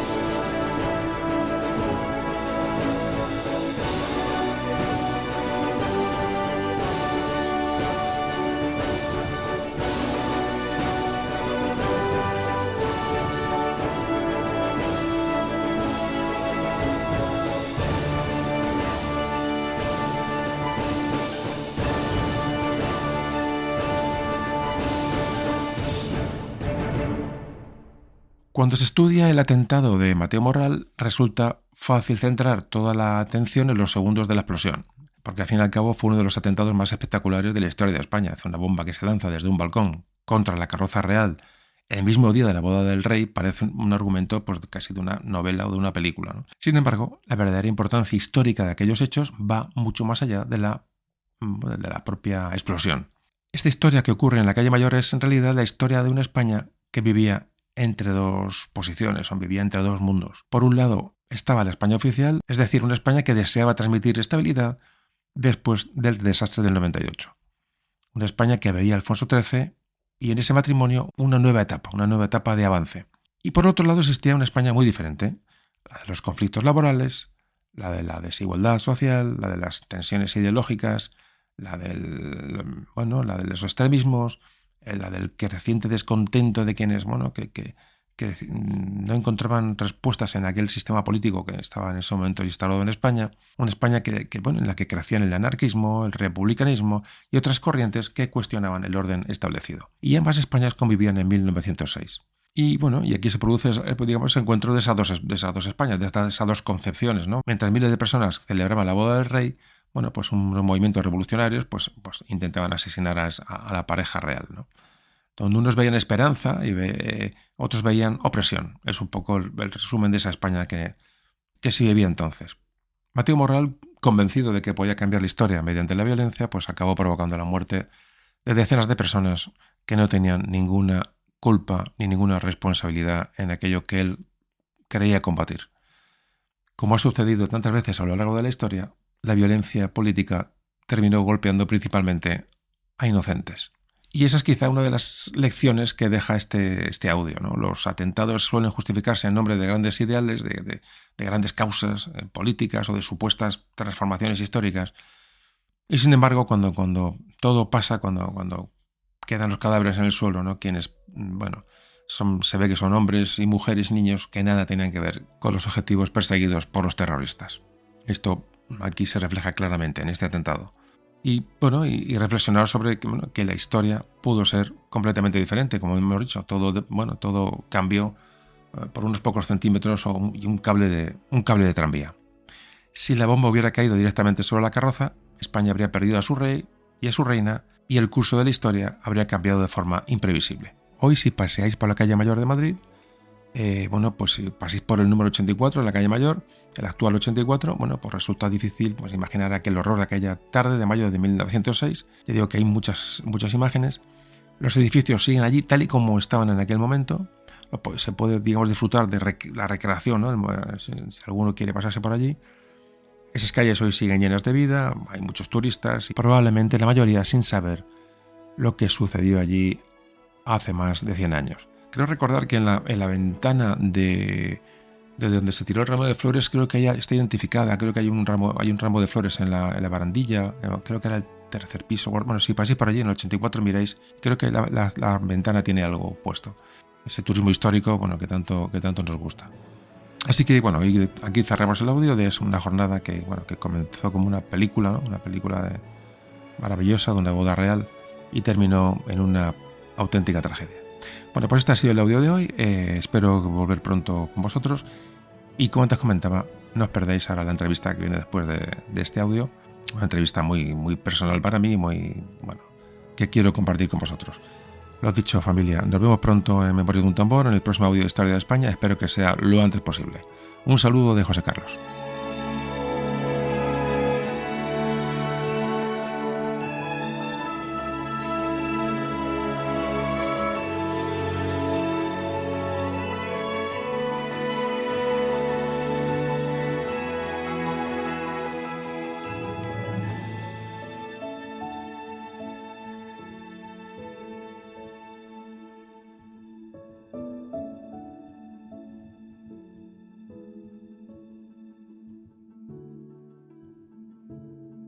Memorias de un tambor.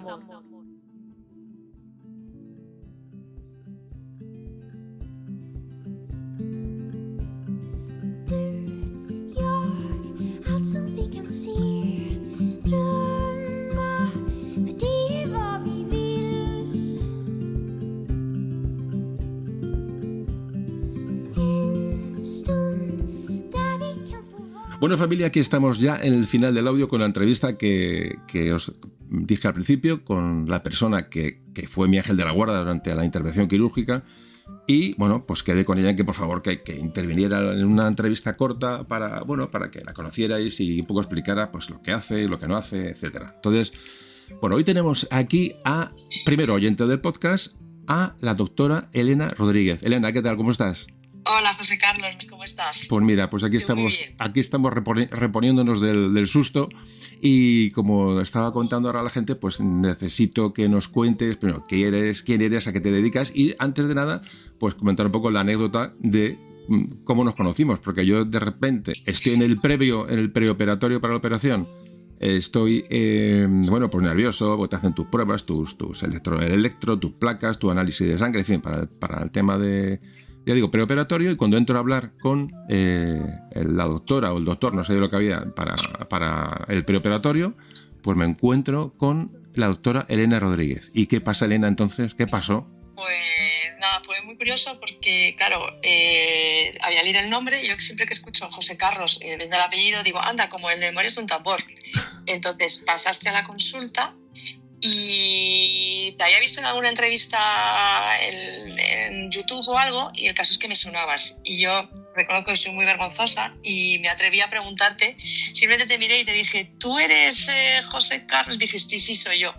Para mí, dentro que venías a una consulta para anestesia, para mí fue emocionante conocerte porque una persona la escucho habitualmente todas las mañanas mientras voy a trabajar, que admiro mucho el podcast y soy una fiel oyente. Conocerte para mí fue, si te digo la verdad, un gran honor. Sí, conocerte en ese momento y luego empezamos la consulta. Claro, pero fue muy gracioso porque Elena, cuando me ve allí, sé que me queda mirando y yo me digo, ¿qué le pasa a esta mujer? Como en verdad que había visto un fantasma. Y yo iba tan nervioso, iba pues preocupado, vas con tus cosas, tal, y entonces de repente, bueno, y que, claro, ya me intuí que era eso, ¿no? Porque dices, ¿eres José Carlos? Y yo, sí, tal. Entonces me dice Elena, claro, muy profesional, oye, perdona que esto no tiene que hacerlo, porque esto no es profesional, ¿vale? Y más te estoy tuteando. Y entonces yo le dije, me acuerdo que le dije a Elena, digo, tú vas a ser la que vas a estar porque claro, es la doctora anestesióloga, que ahora háblanos un poquito de esto. Digo, ¿tú vas a estar en el quirófano? Dice, claro. Digo, madre mía. Y entonces le dije, digo, mira, Elena, si hay alguien contento ahora mismo, soy yo. O sea, no, vamos, o sea... Fue mutuo. Mutuo, pero sobre todo mutuo mío, porque yo iba en ese momento algo muy, pues eso, algo importante. Entonces, encontrarme con una persona que te conoce, sabes que eres muy cariñosa, muy cercana, y me diste una tranquilidad ya desde el primer momento, una tranquilidad increíble. Bueno, pues aquello quedó allí, tuvimos una charla médica, la correspondiente, y luego pues hablando un poco ya entre nosotros, nos conocimos, y le dije... Digo, Elena, digo, pues, ¿de verdad vas a estar en el quirófano? Y dice, sí, voy a estar en el quirófano contigo. Vaya, qué tranquilidad total. Que, bueno, pues pasan los días, llega el día de la operación y, pues imaginaos, yo llego allí y tal, y me subo en la camilla famosa y ya entras en un mundo absolutamente, no hostil, no es hostil porque un centro médico no es hostil, obviamente, hay gente que te va a ayudar, es un sitio de curación, pero... bueno, pues una operación. Claro, correcto. Incertidumbre, un mundo desconocido para sobre todo la gente que no ha estado nunca en quirófano, un sitio con mucho jaleo y además uno se va a operar, o sea, eso es cuando uno está para someterse a una intervención quirúrgica, claro, surgen muchas dudas y muchos miedos. Claro. Y qué pasará, y sobre todo si esto irá bien, no irá bien, será bueno, será malo. Hay un montón de dudas que surgen en ese momento. Claro. Entonces ahí entramos nosotros, los anestesistas, un poco, aparte para hacer nuestro trabajo, que luego hablaremos, sobre todo para tranquilizaros inicialmente. El otro lado, pero es que es muy importante, claro, que entréis con la máxima confianza y la máxima tranquilidad quirófano. Claro, yo iba con cierta incertidumbre porque la operación no creo que fuera, claro, comparado con que operarías ahí, que estás tú todo el día estás metido en quirófano, entonces verás cosas... Pero escúchame una cosa, no hay enemigo pequeño, no hay cirugía pequeña. Yeah. Y para el paciente su operación, su cirugía, aunque sea... Vamos a poner algo más trivial, un juanete, es su operación, es su pie, no hay cirugía pequeña, para él es su momento.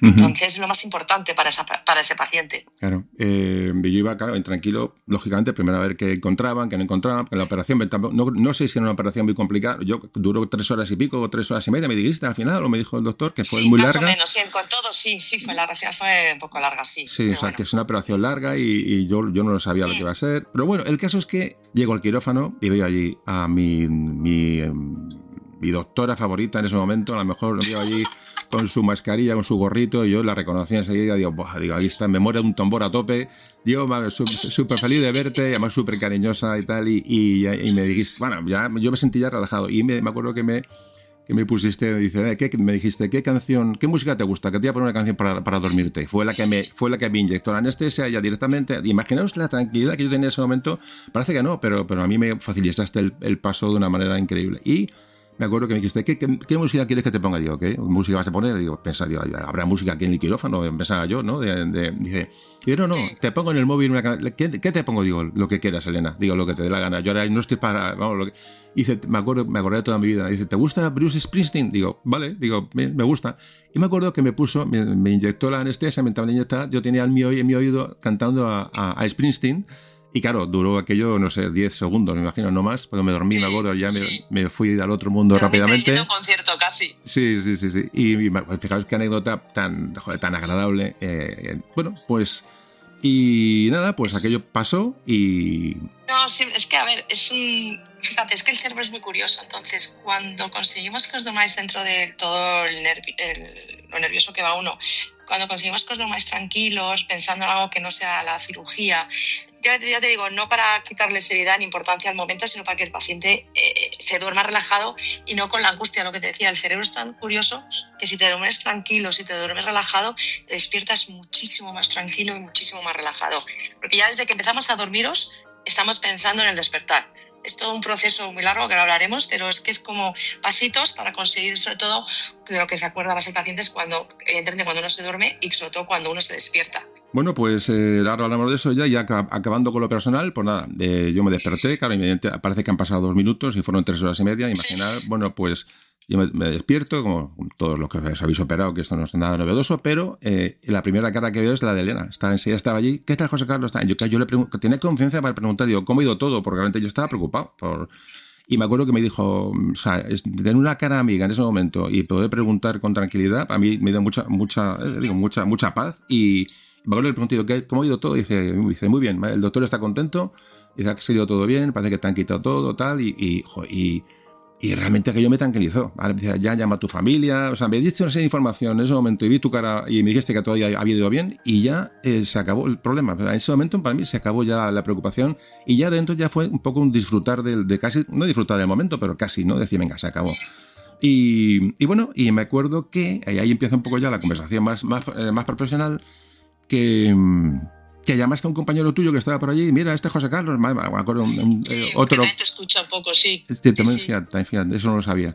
Me acuerdo que tu compañero me comentó, dice, somos la compañía en el quirófano, somos lo que estamos lo que estamos encima, lo que estamos ayudando, y sobre todo me acuerdo que me comentó que era muy importante el anestesiólogo cuando había una cesárea, por ejemplo, que para las embarazadas se agarraban a la mano de ese doctor en ese momento como su momento, sí. Me acuerdo que me lo comentó y me acuerdo que mi hija me había comentado, cuando ha tenido el último parto que tuvo, me lo comentó, dice, papá, es que dar la mano a en ese momento es tu hermano, es tu padre, entonces, a ver, si quieres, arrancamos por ahí la conversación y nos cuentas lo importante que es el doctor anestesiólogo o anestesista, como quieras, no sé cómo lo llamáis más correctamente, pero un poco quería que comentaros un poquito porque es una especialidad bastante desconocida. Cuéntanos. Sí, bueno, lo que comentabas es un poquito desconocidos. Yo creo que cada vez menos, sobre todo a raíz de pandemia, se nos ha situado más en la escena médica. Porque es verdad que cuando uno va a operarse siempre se acuerda del cirujano, habla con el cirujano, porque además tienen un contacto más estrecho, más continuado. Al fin y al cabo, a nosotros nos veis en la consulta de preanestesia durante la intervención y salvo que estéis en la unidad del dolor, más o menos nuestra atención acaba cuando estáis completamente estabilizados y volvéis a la habitación. Uh-huh. Entonces, quizás somos un poco más desconocidos. Nuestro trabajo quizás también se piensa que llegamos, anestesiamos y ya está. Y hacemos muchas más cosas que ahora contaré. Claro, que vosotros, perdona que te corte, vosotros sois, porque alguien no lo sabe, vosotros sois médicos, es decir, somos médicos. Sois médicos, vale, especializados en esto.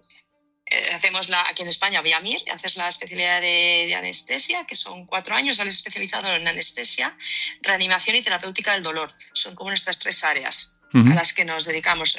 Reanimaciones son las unidades de recuperación quirúrgica que se las llevamos también nosotros, que se diferencia en España de la unidad de la UCI, de la unidad de intensivos, sí. Que se lo llevan los intensivistas. Uh-huh. Aquí nosotros las quirúrgicas, en la mayoría de hospitales lo llevamos los anestesistas. Anestesiólogos es el médico de la anestesia y anestesista es como la enfermera de la anestesia. En España se usan indistintamente los dos términos, aunque más en Sudamérica, en Estados Unidos, sí que se hace esa distinción en las terminaciones de la palabra. Uh-huh. Pero aquí en España se usa indistintamente los dos términos. Uh-huh. Pero realmente somos médicos anestesiólogos, sí. Vale, o sea que tenéis la especialidad de anestesiología. Vale. Anestesiología, sí. Perfecto. Sí. Vale. Bueno, pues entonces, cuéntanos, porque claro, vale, muy bien, hacéis el previo, bueno, esto todo el mundo así pasa por un preoperatorio, hay una serie de preguntas, una serie de precauciones que se toman, de prueba, y una vez que se entra en el quirófano, pues dice, no, lo que tú has dicho es muy importante, no, te pinchan, te duermes y cuando acabas, no, ¿qué hacéis? ¿Cómo hacéis de ángel de la guarda del paciente durante la intervención? Pues todo empieza en la consulta, que es muy importante porque ahí podemos identificar los problemas que puede tener un paciente a nivel médico, desde pues cómo tiene la tensión, cómo tiene los pulmones, si tiene alguna enfermedad asociada, si no la tiene, las alergias, si las tiene o no las tiene. Y ahí podemos incluso optimizar al paciente, es decir, si viene con una hemoglobina muy bajita, pues antes le podemos transfundir si es necesario para que entre en mejores condiciones al quirófano o mejorar la tensión, siempre que tengamos margen, porque no sea una cirugía urgente, un cáncer, algo que no podemos esperar mucho tiempo, pues optimizamos al paciente. Entonces ahí empieza un poco nuestra planificación del acto anestésico que vamos a realizar posteriormente en quirófano. Una vez que ya lo hayamos valorado al paciente, incluso a veces en los hospitales, si tenemos pacientes muy complicados, se comentan en sesión clínica para hacer el mejor abordaje para dicho paciente. Entonces, una vez que el paciente llega a quirófano, pues eso, es como la cara amable, ¿no? Sobre todo si es gente muy joven, si son niños, pues intentarles darles la mano, intentar estar con ellos para hacerles ese paso fácil como hemos hablado. Uh-huh. A los pacientes se les pinchamos una vía, se les suele dormir a través de la vía, entonces la mascarilla que se pone simplemente es oxígeno que hay que respirar tranquilamente. Entonces el paciente se duerme y nosotros ya empezamos a trabajar durante la intervención para que el cirujano esté confortable y operando con todas las garantías y planificando el despertar. Es decir, nosotros tenemos a los pacientes les hacemos una monitorización continua. ¿Qué quiere decir eso? Que nosotros estamos vigilando la saturación, el corazón, la presión arterial, incluso la profundidad anestésica, segundo a segundo, porque es una monitorización continua. Y eso lo estamos analizando y reevaluando constantemente. Según los distintos pasos de la cirugía, nosotros nos vamos adaptando y anticipando las posibles complicaciones. Si hay una arritmia, si hay una pérdida de sangre importante, si hay una reacción alérgica, cualquier problema que surja durante la intervención, nosotros actuamos. Somos como los médicos del quirófano. El cirujano es el que opera. Nosotros siempre se ha dicho que somos los médicos los que estamos ahí viendo a todo el paciente, no solo la cirugía, lo que afecta al aparato digestivo, al riñón, sino cómo esta cirugía repercute en el paciente y actuar en consecuencia. Claro. Y además, no solo damos anestesia, ¿sabes? O sea, lo que es la anestesia, la profundidad, para que tú no te enteres, sino que también estamos manejando eso, el dolor, tanto durante la intervención desde el minuto 1 y para garantizar un dolor para que no haya o sea el mínimo posible en el posoperatorio. Por cierto, ahora que dices de posoperatorio, otro detalle, en la consulta ya me dice Elena, esto a lo mejor tú ni te acuerdas. Me acuerdo que me dijiste, me acuerdo de cada detalle, dice, ay, José Carlos, dice, te voy a intubar lo mejor que pueda, dice, para que luego no puedas grabar pronto podcast y no tengas la voz tomada y tal. O sea, que me hizo mucha gracia aquel comentario que me lo dijiste, tú ni te acuerdas de aquello. Pero me acuerdo que me lo dijiste y me hizo... Sí, me acuerdo, dije, ay, madre, que me intuba a José Carlos, madre mía, como le dejé afónico. Bueno. No, a veces, no porque desgasta mal la intubación, pero muchas veces el tubo, si está muchas horas, al fin y al cabo se puede inflamar un poquito las cuerdas vocales y luego esa afonía pasa con... O sea, que intubáis vosotros, claro, o sea, que hacéis todo, claro. Claro, lo hace todo, hacemos lo que... Yo una vez que te duermo, o sea, ¿cómo actúa la anestesia? O sea, nosotros tenemos 3 pilares para la anestesia. Entonces, uno son los hipnóticos, que es lo que todo el mundo habrá oído hablar, el propofol, gases anestésicos, que con eso yo lo que te provoco es un estado de inconsciencia. Un estado en que tú no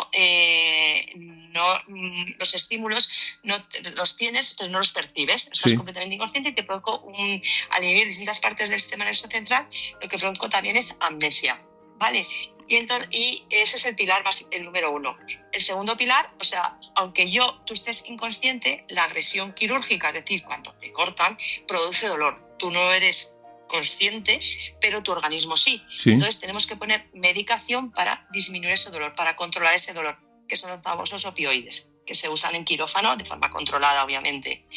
Luego, aunque no tengas dolor y aunque y estés dormido, la agresión quirúrgica hace, por ejemplo, que muevas un brazo o que los músculos del abdomen estén contraídos. Entonces te tengo que poner otro fármaco que es un relajante muscular para que tú no te muevas durante la intervención, aunque estés completamente dormido, para que no te muevas.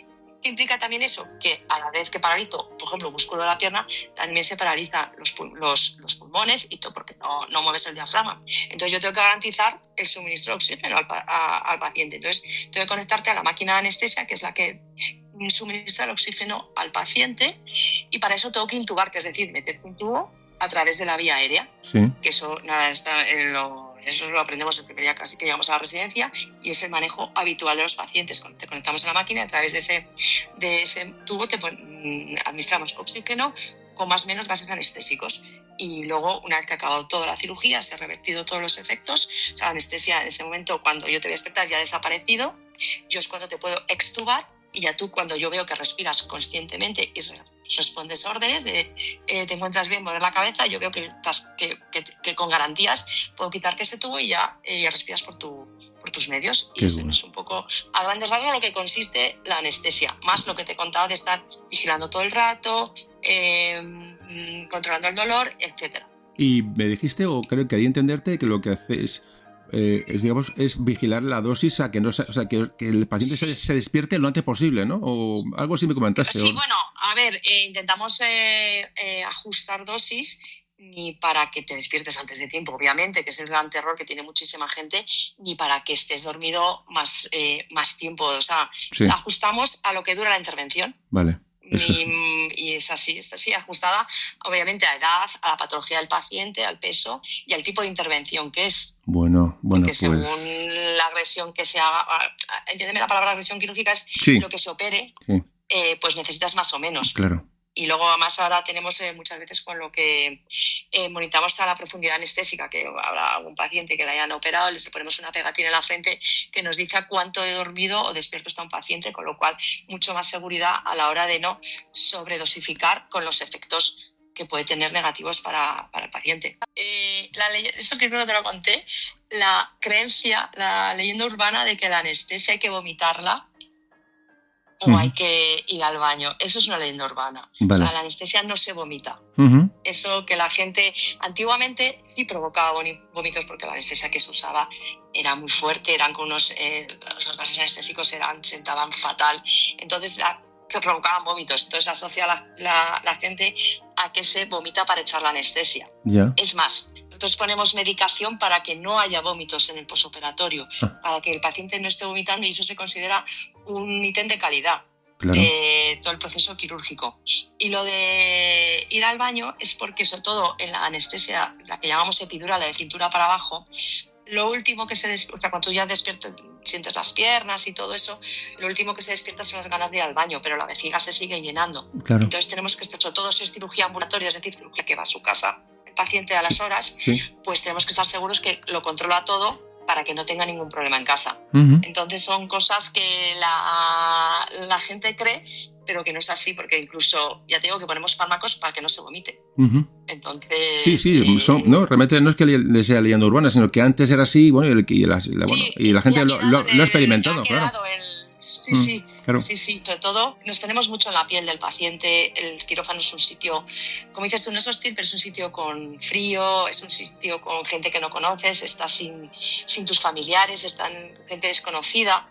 Bueno, muchas veces podemos conocer al paciente, pero es la primera vez que nos ven. Yo te digo que mi paso previo, yo no soy miedoso, además yo iba tranquilo porque realmente mi manera de ser, bueno, yo creo que estas cosas suceden todo solamente para bien, y si es para mal, los que creemos en otras cosas y que la vida no acaba aquí, pues la verdad es que yo creo que nos da cierta tranquilidad. Yo por lo menos lo veo así, ¿no? Esa vida espiritual que podamos tener. Yo creo que cuando te enfrentas a estas cosas, yo creo que, no sé, te ayuda todo. Pero aún así, el entrar al quirófano, aquello además hace frío, me acuerdo que hace mucho frío, el ruido, todo el mundo hablando, ruidos de máquinas, está súper desorientado. Y de pronto yo digo, aparece una señora ahí vestida de azul con el móvil con Springsteen, y me lo pone en el oído. Y mi amiga Elena, eso no se me olvidará en la vida. Así que... No, y otra cosa que es verdad que me alegro que la oportunidad que me has dado un poco para que se conozca nuestro trabajo, pero es verdad que al anestesista cuando se le conoce es porque ha ido algo mal en quirófano. Generalmente pasamos desapercibidos, pero en el fondo es bueno porque quiere decir que todo ha ido rodado, todo ha ido bien, todo ha ido perfectamente, y generalmente cuando tenemos notoriedad es cuando muchas veces ha pasado algo en quirófano. Y entonces es mejor, como te dijo mi compañero, y estoy de acuerdo con él, mejor casi que no, sí que se nos conozca nuestro trabajo, pero que casi que no se nos note, casi que estamos ahí, lo mantenemos al paciente y... Que pase desapercibido es lo mejor, ¿no? Sí. Sí, porque hay que decir que ha ido todo bien, ¿no? Que se desconozca nuestro trabajo, porque creo que hay que ponerlo en valor, y es muy importante lo que hacemos, porque no es solo anestesiar, como te he comentado, es muchas más cosas. Somos los vigilantes del quirófano, ¿no? Y nuestro trabajo en el 90% de las veces es tranquilidad, porque todo va muy bien, pero tenemos un 5-10% de momentos muy duros, muy difíciles, que el paciente se nos pone muy malo, que decimos, yo me he quedado sin media coronaria, yo misma, porque dices, lo he pasado muy mal, pero muy mal, o sea, pero pasarlo muy mal, o sea, se te puede morir el paciente. Claro, no, son situaciones muy, muy duras que es por suerte, y es con la motivación de hoy día y con la preparación que tenemos todos los anestesistas, los anestesiólogos, no ocurre, pero cuando ocurre, la verdad es que son momentos muy malos, que te los llevas a casa. Fatal. Claro. Te lo llevas a casa y sobre todo si tiene un desenlace fatal, pues... Sí, es que claro, es lo que estas cosas te da tiempo a pensar muchas cosas y decir, claro, tú me decías, oye, te grabo mañana, pasado, espera, que tengo quirófano esta semana, tienes todos los días quirófano. Sí, ¿Y cuántas cosas? encontrar un día, Claro, y cuántas cosas... Porque has tenido quirófanos duros. Claro, entonces cuántas vivencias habéis tenido en el quirófano, porque la mayoría serán positivas obviamente, porque sois la profesión de la... Claro, sí. Que la gente vaya tranquila y tal, pero la profesión es dura, porque habrá días malos y habrá circunstancias que, bueno, pues eso, que tenéis que afrontarlas y bueno, en fin, y lo que también quería decir es que, claro, que paséis desapercibidos, que es lo interesante. Al final, digamos, la estrella de todo esto es el cirujano, por cierto. Mi cirujano fue el doctor Cisneros, Jesús Cisneros, que ya le he pasado luego consulta. Yo ya se lo agradecí en su momento. Además, se acordaba de mí porque le hablé, no, la anestesióloga. Sí, ya sé quién eres, el amigo de Elena y tal. Y yo, pues aquí, pues por volver a agradecerle pues eso, porque estuvo un montón de horas conmigo. De hecho, fíjate, me dijo el oncólogo, cuando me pasé la última consulta, me dijo, dice, mira, le dije, muchas gracias, doctor, digo, qué atención. Yo súper agradecido, porque esto para mí es vivir en el primer mundo, yo me doy cuenta que es nuestra... Sí, pues, o sea, yo me doy cuenta perfectamente de que esto ha sido una suerte. Y me acuerdo que le dije, muchas gracias, qué buen trato, tal, y me dijo, dice, si le tienes que regalar un jamón a alguien, me dice, se lo regalas a tu cirujano, dice, porque ha hecho una operación perfecta. Claro, y al final es verdad que todos los que estáis detrás, el cirujano es el que mete el gol, ¿no? Es el Cristiano Ronaldo del asunto. Sí. Pero nunca nos regalan jamón. Por eso, entonces, pero hay mucha gente detrás, incluido pues todo el personal del hospital, todo. Trabajamos en equipo, en equipo. Sí, pero la estrella al final. Las enfermeras. Claro. Sí, es el cirujano. Sí, es el cirujano y ya. Estás.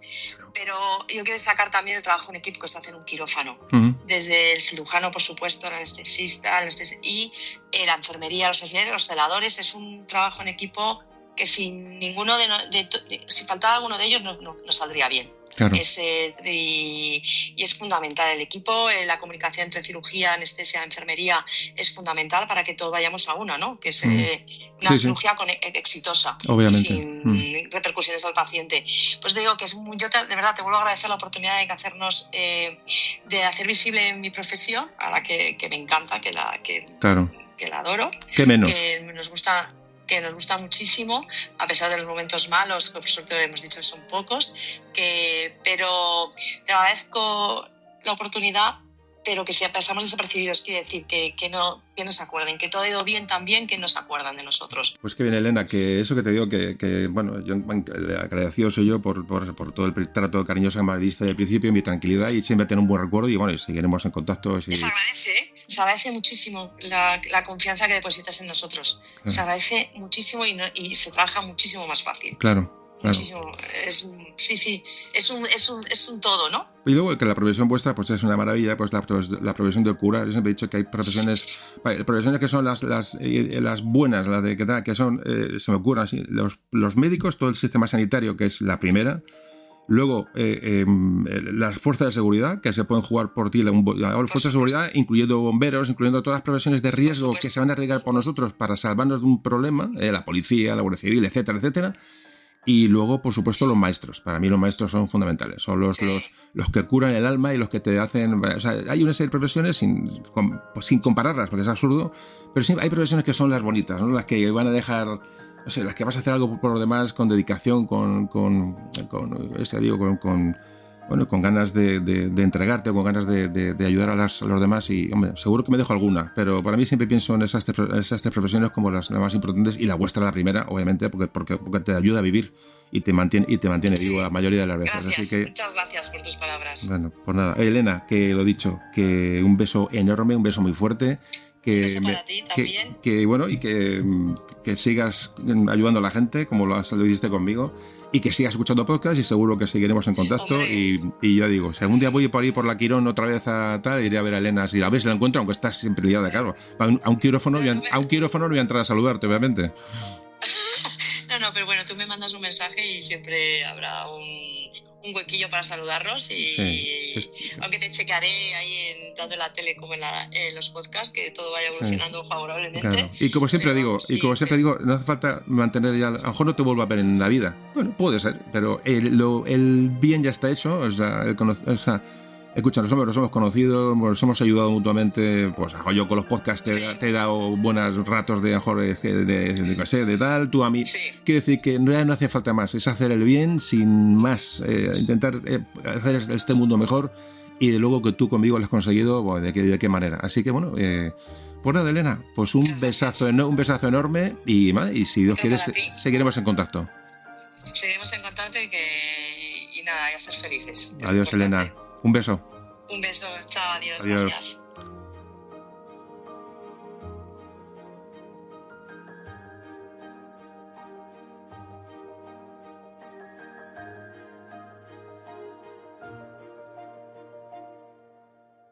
Memorias de un tambor.